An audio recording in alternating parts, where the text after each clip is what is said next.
Hey guys, welcome back to the Clutch Dust podcast. I'm your host, Dusty Price. I've got Angela on the other side of the table. Hello.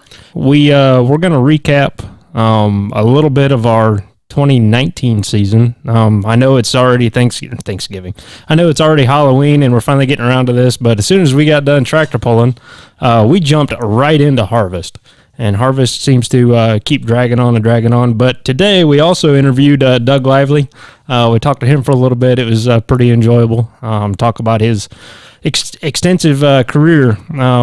Most people know him just with his bank robber modified, but that is only just in the recent past. Let's jump right into that. Very cool to see here. The bacon bits ride. Green light time. Green flags are out. Dusty Price, the bacon bit, mini. Dusty Price, Gilmo, Indiana, bacon bit.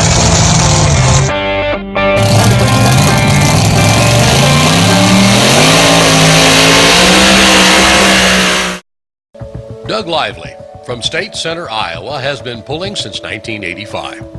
After strong stints on NTPA's region circuits and four-wheel drive, two-wheel drive, and modified divisions, he moved up to the Grand National Modified Division in 2011. In 2 short years, Lively was able to capture his first ever NTPA Grand National Championship in the modified class with his 4 Hemi engine-powered bank robber. Hello. Good morning, Mr. Lively. How you doing, Dusty? Well, it's been raining here at home, so I thought we'd take care of a little bit of office work and some of this tractor pulling stuff that you're trying to do away with. Well, it sounds like you're in the tractor or something now. I hear the monitor beeping. Yeah, I'm in the combine. We got started on corn yesterday, and all my help is Auntie's out wedding dress shopping with our future daughter-in-law. Oh, there you go. So I just decided to do one of the. This isn't our star farm. It's something I can horse around and, Right. Well, Doug, I've got Angela. She's on the other line with us here too, so she can hear us. Say hi, Ange. Oh yeah, I can hear every word. Hi, Angela. How you doing? I'm doing well. How about you? Oh, just couldn't get any better. That's what it sounds like. It was just the other day you actually put out a post on Facebook saying on how you were hanging up the helmet. Yes, I am. And looking at pullingreference.com, it says here that you started pulling in 1986. I didn't know that. Oh yeah, I started a long time ago with a 4-wheel drive. Yeah, it says it was called Troublemaker. Yeah, I bought it from Larry Peterson. I bought the chassis from him. He sold out. I think Larry had a couple partners, and he sold out to start building transfer cases. So he was a guy. Larry was gone from Poland, or he was in the manufacturing part of it for quite some time, but. He was, that's how he got started, or that's how he financed getting started, I should say. Well, and then it says your next vehicle was in 1988 to 92, another 4-wheel drive called Misfortune. That was the same one. We just renamed it. Oh, all right. And then the next update, it says here it was a super stock 4-wheel drive that you ran for a couple years. That was called the Honey Wagon 2. I didn't even know that one existed. Oh, yeah. That belonged to... Actually, the truck belonged to Gene Snurr, a good friend of mine. We pulled with Twin States down in Missouri, mm-hmm. and there was a different vehicle there. I traded that chassis to Jack Kilmeyer, Misfortune chassis, for a super stock truck. We ran it very sparingly. One summer, I think we ran at 19 passes and broke the driveline 9 times, and I decided that was dumb. Yeah, that sounds pretty time-consuming as well as money-consuming. Oh, yeah, it was horrible. I mean, we had there was a group of people here in Iowa that were, they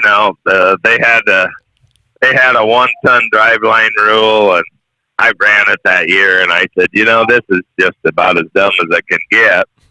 All I was doing is making the driveline people a small fortune selling us parts. So that's when we got the Honey Wagon and started pulling with Twin States organization out of Missouri. It says the next vehicle on the list was the Lively one. Still a 4-wheel drive. Why all these 4-wheel drive trucks? I was a 4-wheel drive nut when I was younger. I still enjoy. I'm one of the guys who still enjoys watching the 4-wheel drive pickups. Just enjoyed it. I was out banging down the mud roads when I was in high school, and just always liked that. Well, and then it says finally in the year 2002 you got a 2-wheeler. Yeah, I bought a 2-wheeler from Jack again. I bought the Double Vision from Jack. I had the desire to play with the blower motors. And what was the difference as far as maintenance between a 2-wheeler and a 4-wheeler? A lot. Pistons and rods become throwaway items when you're going to run something with a blower on it. You used to put rods in 4-wheel drives, and as my pulling career has gone on, the frequency we put rods in has gone, changed a bunch. When I first started pulling a 4-wheel drive pickup, they were running them things 200 runs on a set of rods. Yeah. And then, as you get into the blower stuff, it was, 100 or not, excuse me. I think when I started, I think we were talking 35 to 40 runs on a set of rods with a 2-wheeler. And now I'm ready to go, 30 runs now. Right. So that just tells you how good the blowers have gotten, and all of the above. After that, it says here you still had the Double Vision name, but you went to a mod in 2008. Yep. Yeah, we bought a chassis, and we're going to pull Outlaw. Well, we did pull some Outlaw. Put an inline twin together with 1471. When I was running a 2-wheeler, you find out pretty quick with blower motors that you need spare parts. Well, we got a spare short block, and then we got another set of heads, and everybody was building 2-wheelers, and since it was pretty skeleton crew around my place, I decided it'd be easier to put 2 motors on a tractor than to try to run 2-wheelers to get them across the scale and all that. So we built a twin. Right. Now, as far as I always find it kind of interesting. If you got one tractor with 2 motors, how expensive would it have been, or inexpensive would it have been, just to have 2-wheel drive trucks? 2-wheelers are easier on motors than mod tractors are. You're just not in the throttle quite as long. Yeah. So, 2-wheelers are easier on 2-wheelers. At that point in time, were easier on motors. I think that's probably still the case, but some people might argue that with me. Well, then, why'd you get all dumb and then go from 2 engines to 4 motors on a mod? Well, I think it was about 2010. We were at the Outlaw banquet, and I was giving Jeff Paulson a hard time about looking at the NTPA Grand National Mod schedule. I said, man, that is really a good schedule. There were, not a tremendous amount of hooks, and they were spaced out over the course of the summer. I think at that point in time, there was 2 in June, 2 in July, 2 in August, and 1 in September. Oh. I told Jeff, I go, man, you ought to be doing that, And he said, well, you ought to be doing that. And I got thinking about it. Of course, when you have a twin engine tractor, you start accumulating more parts again. So just how things go. You you build a 2 engine, you get spare parts. Then you build a 3 engine, you get more spare parts, and away you go. Yeah, and then as far as being the NTPA modified champion, what years did you win that? 13, 14, and 18. That's what I thought. You were 3-time, and not too many guys can say that. Then not too many guys can even say they even have one. Well, it was a real goal to do that. We got it accomplished 3 times. That's further than I ever figured I would go in my pulling career. Right. Now, we don't necessarily like to talk numbers by any means, but what do you think it actually cost, like per run, to operate a 4-engine modified tractor? Oh gosh, it's in the thousands. A guy can figure out how long your blower belts are going to last, and spark plugs and oil and fuel and all that. But those crankshafts only spin around so many times, and I mean, crankshafts are $5,000 now, and you get 100 runs out of them, so that's what, $50 a run. Right. Times 4, there's 200 in just crankshaft expense, and you take pistons and rods, pretty much, 25, 30 runs on rods that are 12, 1,300 a set. And, pistons, if all things are good, you make, 50 runs out of a set of pistons. So, that stuff, valve springs. And I'm old enough to remember when rods were, $600 a set, valve springs were $300, and lifters were a couple hundred. Well, all that stuff about 3 times what it used to be. So it really gets out of hand. Right.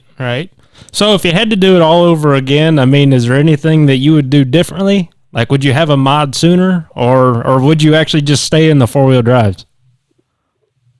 Oh, I would say the mod thing was really a lot of fun. It was real learning curve.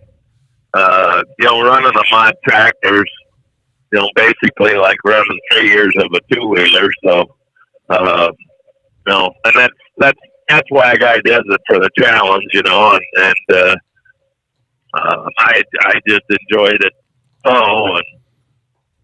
But it is a tremendous amount of work. I mean, everybody talks about how much money it is. Well, the money is one thing, but it just consumes your life. I think in 13 and 14 we had we were running like 21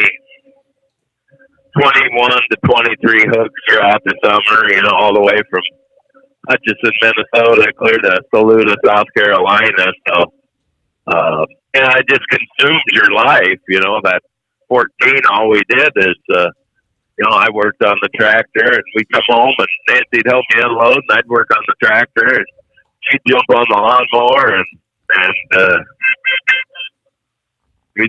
we'd work on it, and then load it back up and leave. Well, and that's where you always made it a fact, at least when I started pulling and talking to you, that you never did any winter pulling. You only did summer pulling. I did winter pulling back in the 80s with the 4-wheel drive, and I guess I got kind of burnt out on it back then.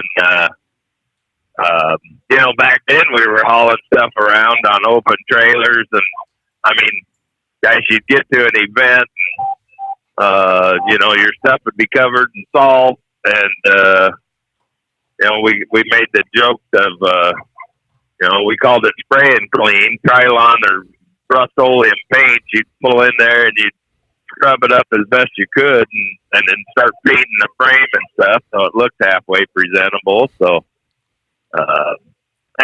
with the way, at least in our area, the way they use salt anymore, I don't need to, I built my own trailer. I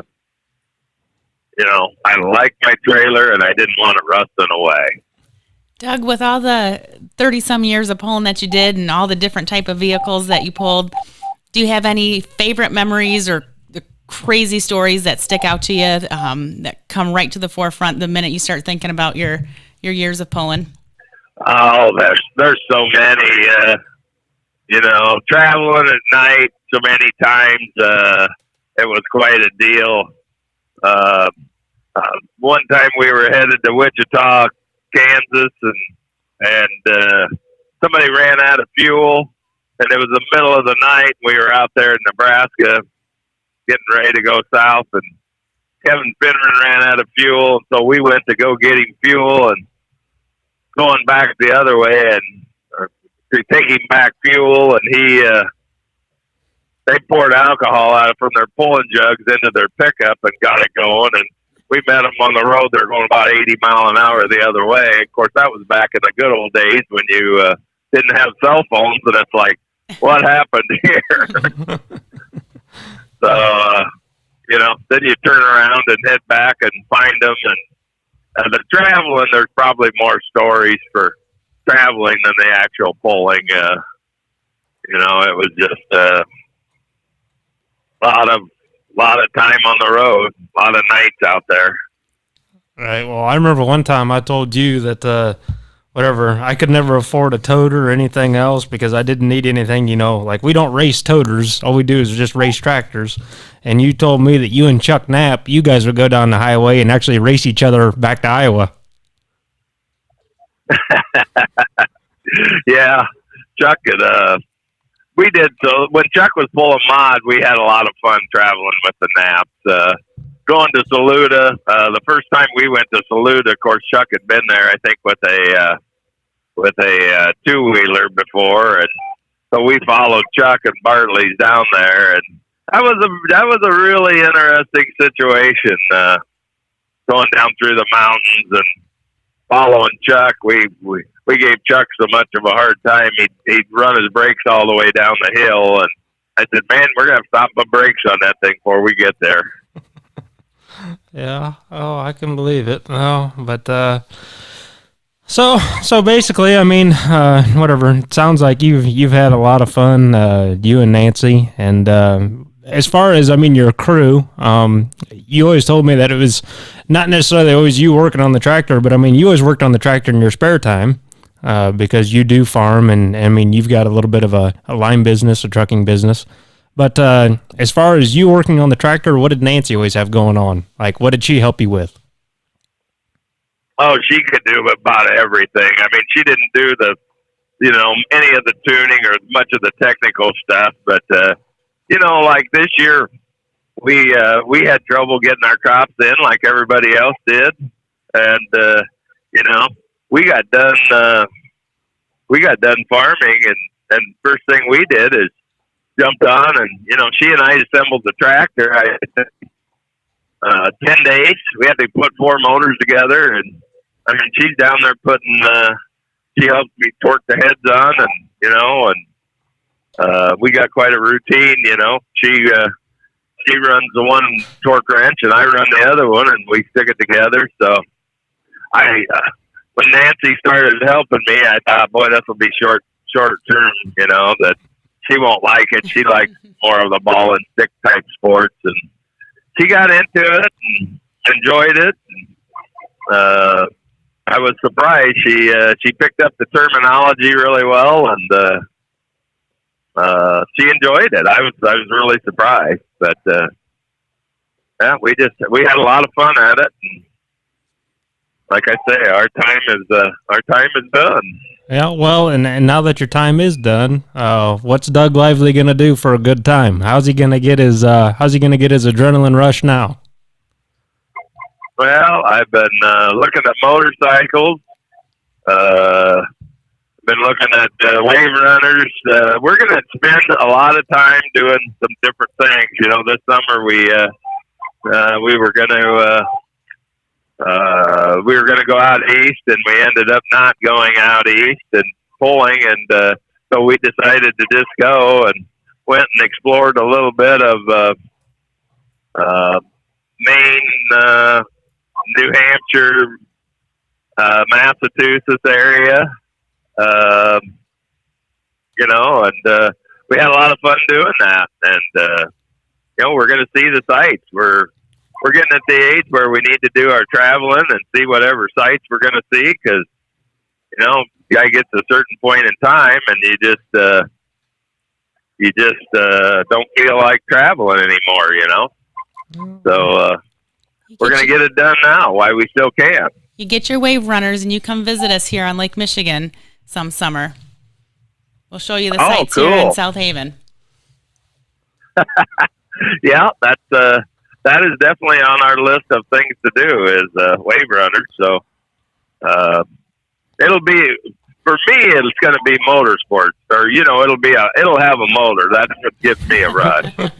The people is, that's going to be the hardest thing is getting away from the people. We're just, we've made so many friends along the way, and that just, and I've always said when I hang it up, I'm not going to be able to go because I do not make a good spectator. I'll probably won't see much of me around the pulling world, at least for a while, till I get the urge out of my system. All right. Well, that's where I've always been told to say, if any retired racer ever comes back to an event or whatever, you're only one drink away from being an alcoholic again. Yeah, that's about like the meme. I get a big kick out of the meme I've seen on Facebook on multiple times. It says, "Get your kids hooked on motorsports, they'll never be able to afford a drug habit." Yeah, well, that's what I tell Angel all the time. That's where it's like, man, as long as we have a race vehicle, there is no spare change.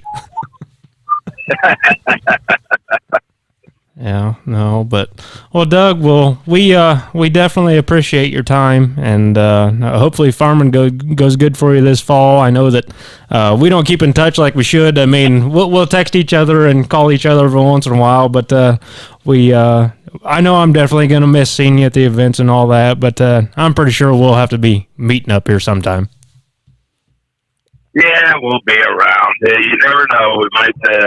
I might get Nancy on the back of that motorcycle, and we might be out that way and stop in, or like Angela said, bring our wave runners and come out and see what life's like on that. Well, and that's where she lives up here in Jim Scheindorf country, so who knows what Jim's always up to. Well, and we've got a landlady that lives up by Hudsonville. Mm-hmm. That's not the name of her town, but they've been trying to get us out there for 10 years, and that's one of the things we're probably going to do. We just want to see the site. It's tough to do when your tow rig is 90 some feet long. You just kind of drive down the road and you see a rest area stop, and there's not much scenery on there. So it's a different. But Doug, we appreciate your time. All right. Good luck with your farming too. Yeah, well, we're definitely going to need it. I keep telling Angela, don't expect me for Thanksgiving supper. That's what our old joke is. We'll be eating turkey tombstone pizzas. That's it. We won't be done. That's it. So, well, Doug, we'll let you go, and we'll shout at you later. All right. Thanks. Yeah. Bye. 6B Apparel gives you the winning look. At 6B Apparel, our award-winning design team gives your team style on or off the track. It's not too late to call 6B Apparel now. You could be the best-dressed crew at your next race or trade show. And for you smaller teams, 6B Apparel has no minimum on orders, so you can get the same look the big teams like Feld Motorsports, Lucas Oil Products, and more do at a great price. Call 6B Apparel now at 702-587-3313. That's 702-587-3313. Or log on to 6bapparel.com. Okay, so I guess we're going to recap this summer just a little bit here, real quick, real short. I guess, Angela, what did you think about your first summer of tractor pulling? My very first summer of tractor pulling. I didn't fully know what to expect going in, just what you had told me. But I think the thing that sticks out the most is enjoying the people. You see the same people for the most part. At every pull that you do, since you're do more of the regional ones, And you kind of have a Well, summer. we got to do the regional ones because we got to work full time. We can't just travel to travel. Create a pulling family, so to speak. When you see the same people each week, and by all means, everybody wants to win, and it's you stay competitive, but yet there's a camaraderie as well. To where you get done and you grab a beer and stand around somebody's trailer or tractor and talk about the night and shoot the shit, so to speak, and what went wrong and talk about each other. And there's a camaraderie that goes with it that you don't get, I think, in other sports. So that was kind of that was one of my favorite parts. Yeah, very rarely do we just load up and hurry up and go home. That's where you're always saying on how we're the last trailer to leave the grounds. Well, we like to talk. We like to talk. We like to see what everybody's got going on. We said, where'd Dusty go? I don't know. He's talking to somebody. Yeah, pretty much. But no, so we to say some of our standout events, to say that we did our best with our budget this summer and how we had things. We ran pretty conservative pretty much all summer long. I mean, we didn't run a very hard tune-up, and I think our results resemble that. There was only a couple events to where we actually did crank it up, and one of them was Napoleon, Ohio, that you didn't get to go to because I think you had to work at the hospital. I was at work. Yeah, so we actually cranked it up for that one just because there were so many people, and I can't wait to go back to Napoleon. That's probably one of my favorite polls, honestly. I missed Napoleon, and I missed the first one when Preble, yeah, when the body flew off. When the famous body flying off. Yep, Those are the two I missed. The two good ones. Yeah, you missed the two good ones. Yeah, the rest of them were all kind of blah. But no, I think overall, I mean, we didn't break anything, at least nothing big. We had a couple blower issues. Then we ended up buying a brand new Darren Meyer blower off of Bruce Law. That did help us a little bit, but then I kept changing fuel pumps and stuff and just trying to figure out, what the motor liked and what it didn't. And quickly, once I figured out that I just kept changing too many things. And I'm like, well, apparently that's what this summer is going to be. We're just going to figure out what this tractor likes and doesn't like. So we never pushed it for the win. Possibly, I guess we'll see how our funding works out over the winter. We've got a lot of trade shows with fill-rite, and it'll be across the country this winter. Yeah, we're gonna go. Where's the first one? Well, Dallas in January. Yeah, we're going to Dallas. Yeah, we're going to Dallas in January, and then I think we're going Vegas to in April. Yeah, Vegas, April. And then I think we've got the Carolinas in February and March. I think Florida in February. I'm not sure where we'll end up exactly. And then there actually is a couple winter polls in Florida, southeastern part of the country. It all kind of depends with our sponsorship stuff if we can make that work. So I guess we'll sort all that out. But would you quit fighting with your dog? She wants to come up and say hi. No, she's not. No. Angela's dog's name is Riesling. If you know what Riesling is, it's a wine. So it's pretty easy to tell what my girlfriend likes. Yeah, the dog's not going to say hi. But so this summer was all right. I mean, we made a lot of friends, a lot of new friends, just because we've gone to more and more polls. I think we made it to 18, 19 hooks, which to say is the most that we've ever made. It's not, but it kind of is on the aspect of the last couple of years. We've had some pretty significant breakage, but Kenny Vini, he's got us pretty well straightened out. So we'll make a go of that, and hopefully we can get us some spare parts and all that, and make 2019 a little more. What